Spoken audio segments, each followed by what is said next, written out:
porque hubo momentos donde se dieron cuenta que sí traían 12, 15 ametralladores, escopetas viejas para cazar patos y armas viejas y desdenticadas, pero muchos los traían armados con rifles de palo. Y a los 10 días del conflicto, unilateralmente, el gobierno, en este caso el presidente Salinas de Gortari, declara el cese unilateral del fuego y anuncia una amnistía y comienza unas pláticas de paz que se prolongan en el tiempo. Y ya no les platico todo eso de San Andrés Larranca, las negociaciones, los acuerdos de San Andrés, etcétera, ¿no?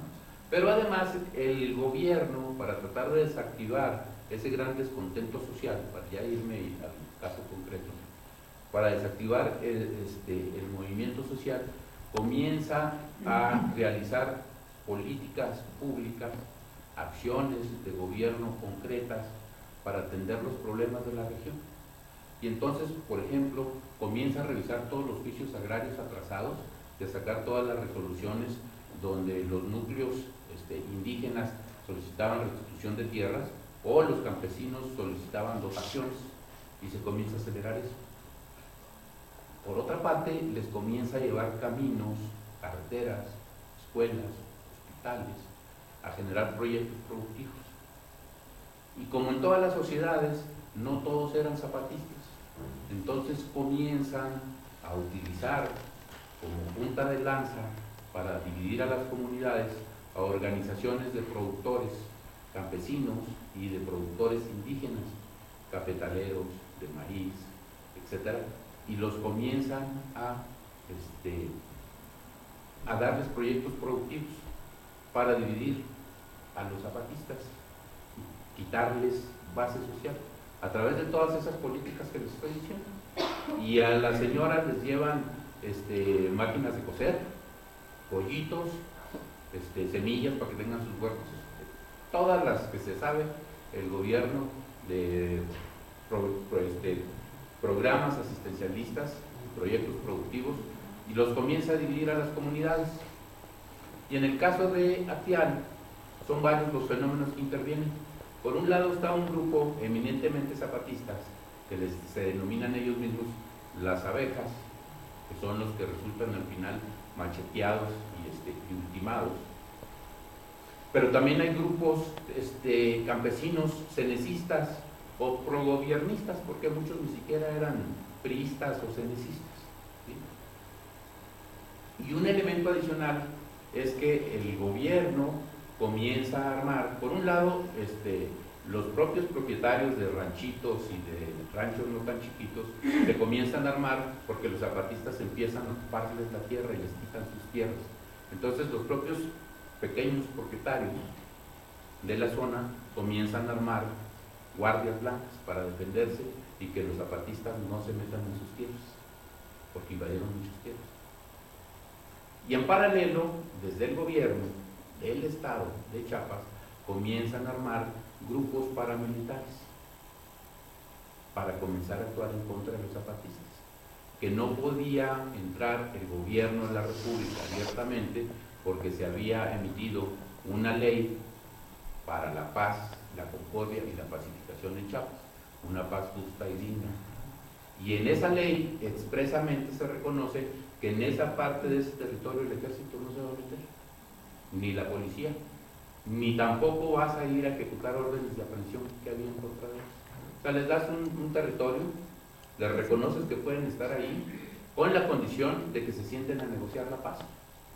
Y se establece una agenda de negociación de paz con 4 mesas, de la cual solo se llevó a cabo una, que eran los derechos indígenas, de la que derivó los acuerdos de San Andrés, que todo el mundo habla de ella y nadie los conoce.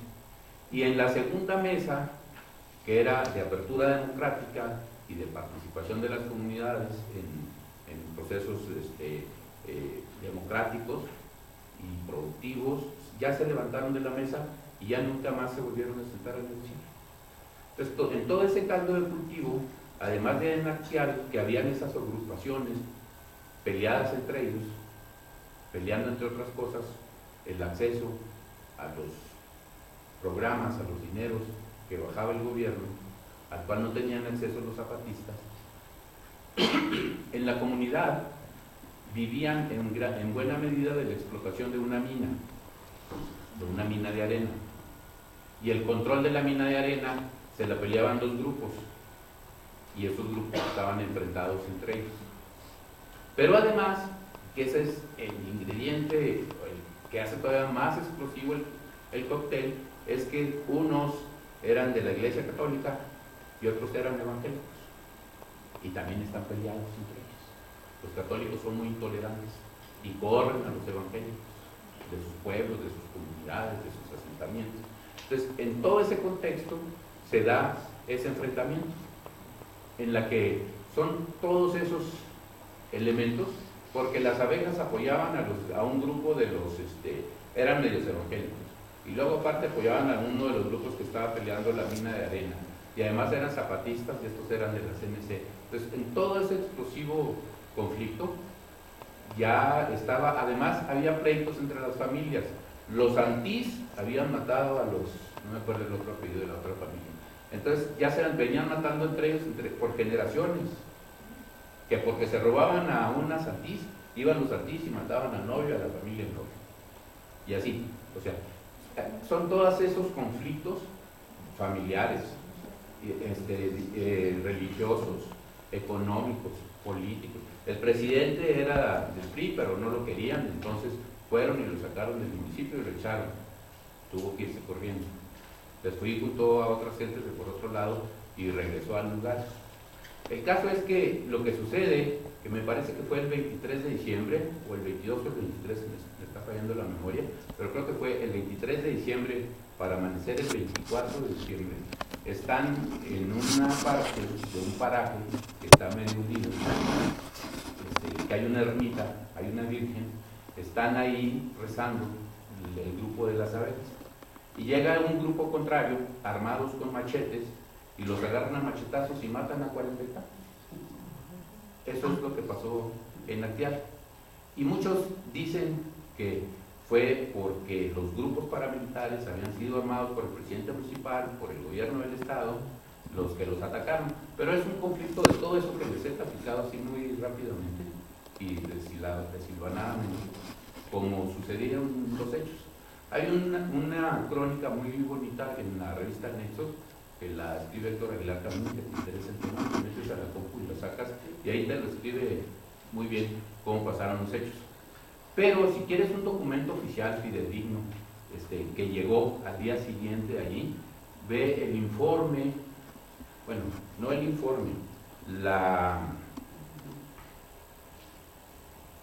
resolución de la Comisión, la recomendación de la Comisión Nacional de Derechos Humanos, que firmó la doctora Miguel Rocati, que era entonces la presidenta de la Comisión Nacional de Derechos Humanos, que explica claramente todo cómo fue, y además pide la cárcel del presidente municipal y la destitución del gobernador, que destituyan al gobernador.